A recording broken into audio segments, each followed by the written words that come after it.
Pak, ini alat per alat apa aja fungsinya nanti Pak? Oke. Jadi pasien-pasien dengan gagal nafas yang tidak bisa mengambil nafas sendiri sesak, kita sambungkan ke alat yang namanya ventilator. Yang mana Pak? Jadi nanti ini ventilator akan diberikan dengan setting tertentu dari dokter-dokter intensif care-nya, sehingga nafas pasien dibantu dengan alat ini. Jadi suatu saat nanti kalau pasien sudah membaik, dicoba lepas pelan-pelan, weaning namanya, nanti baru lepas ventilator. Tapi kalau tidak bisa, ventilator ini tergantung terus pasien. Ini tabung karena kita belum mempunyai tabung oksigen yang sentral, kita gabung dengan 2 atau 3 oksigen. Mudah-mudahan dengan flow yang cepat, petugas pengganti ini semua harus memasang APD lengkap, Pak. Kemudian pada pasien-pasien tertentu yang ada lendir-lendir keluar dari ininya, ini alatnya untuk mensuctionnya, untuk menghisap. Nah, jadi yang dihisap dari ini sehingga jalan nafasnya bebas, insya Allah pasien kita dapat kita selesaikan. Pada pasien-pasien COVID ini yang gagal nafas, kita bantu ini.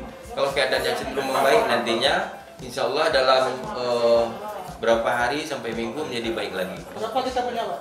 Kita punya di sini untuk saat ini baru 1 Pak, tapi dijadikan Pak Gubernur tadi kita akan dibantu 2 lagi ventilator.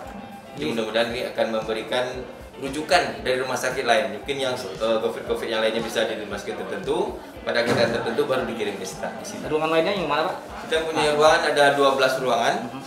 Satunya ICU ini. Ini kita lihat nih Pak, ini mini ICU. Ini tempat-tempat untuk merawat semua pasien. Satu pasien satu ruangan. Satu pasien satu ruangan. Satu ruangan. Yang untuk ibu hamil tadi Pak? Ini untuk ibu hamil. Ini untuk kamar terimanya nih Pak. Ini untuk kamar terima. Kita punya ronsen khusus. Nah, jadi dengan alat ronsen ini, karena kriteria ODP itu menjadi PDP, harus dibuktikan ronsennya pneumonia, radang paru-paru. Ditambah lapornya nanti leukostomia. Ini ronsen portable, tidak banyak juga rumah sakit yang punya. Kita punya dalam setengah jam sampai 1 jam hasil ronsen dan hasil lapor bisa tentukan. Kita bisa pastikan apakah pasien ini PDP atau tidak. Begitu tidak PDP, ODP, pasien kita pulangkan dengan nasihat isolasi mandiri. Yang untuk ruangan ibu hamil tadi yang mana? Ini ibu hamil ini Pak.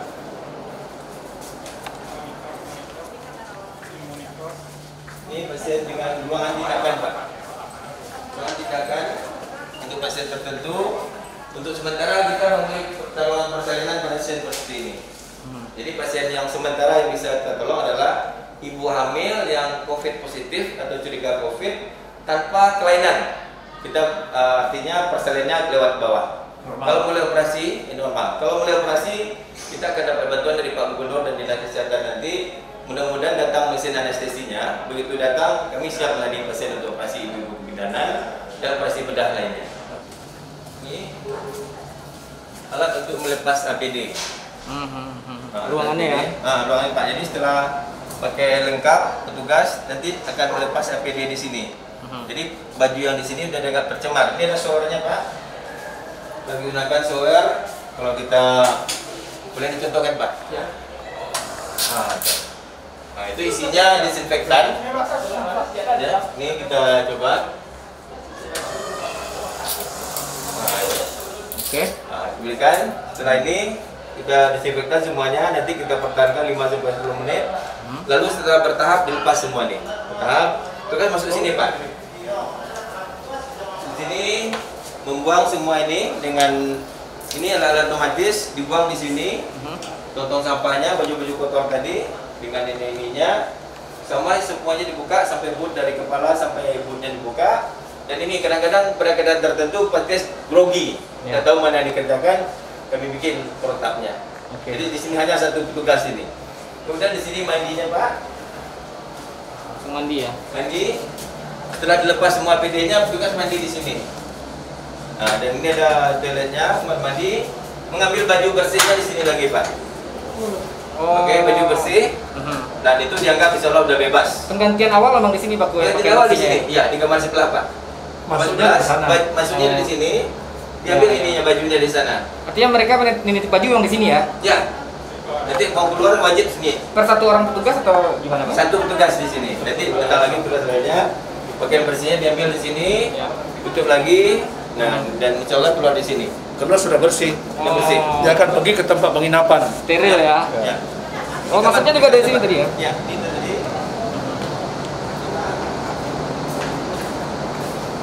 Oke. Ini ruang monitor kami petugas Pak. Ini tim kami nih. semua tim. Oh, siap. Nah, itu ada ininya, CCTV monitor. Oke. Itu bel-bel semua pasien sesuai kamarnya masing-masing.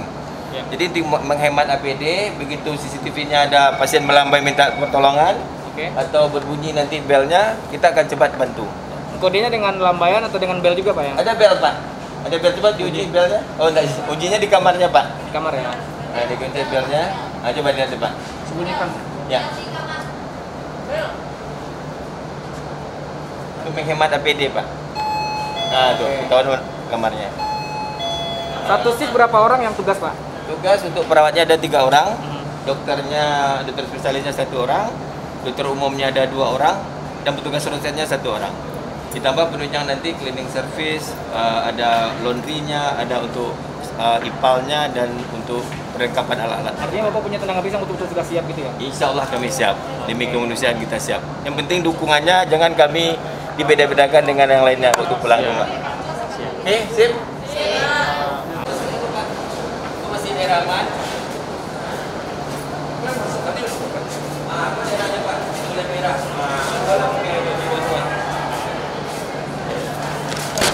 Kalau gawat tadi masuk sini, Pak. Ya, Pak. Nyaman pasiennya.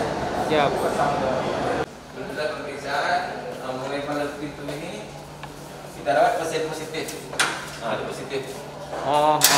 Jadi positif ada 5 kamar. Ya. PDP yang belum jelas pemeriksaannya ada 7 kamar. Petugas datang dari sini dulu, begitu petugas masuk sini, tidak boleh lagi balik ke sana.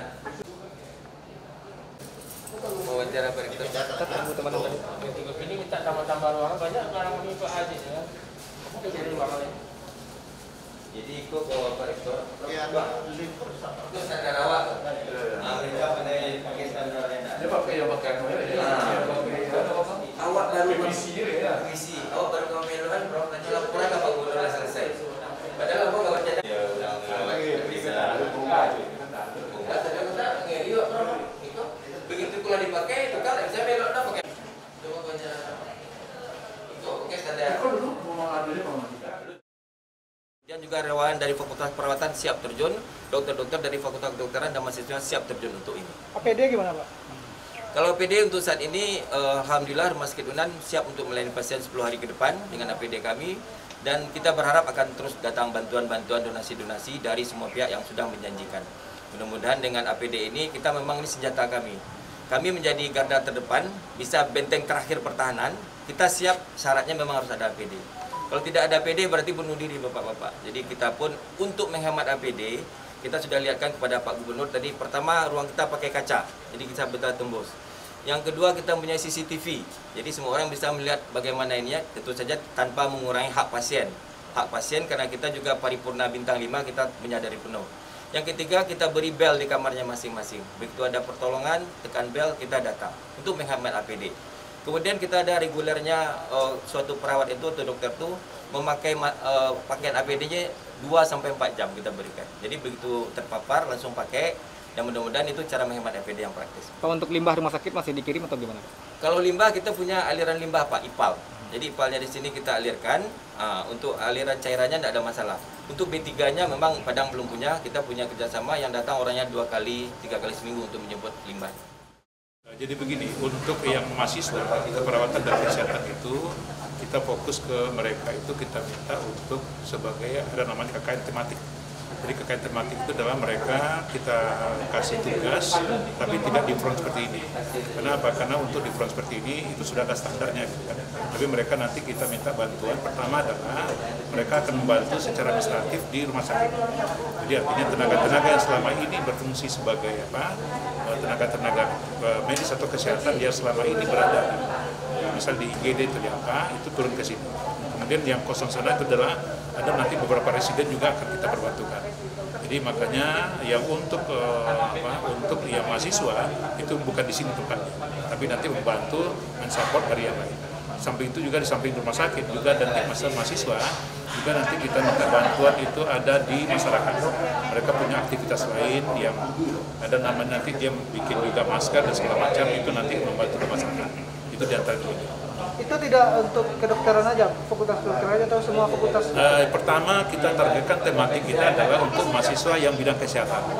Tapi nanti kita juga sekarang masing-masing kita juga sedang menyusun program untuk bagaimana juga melibatkan mahasiswa lain, tapi tentu dengan metode dan cara sendiri, sesuai dengan bidang ilmu masing-masing. Yang kedokteran itu kapan mulai, Pak?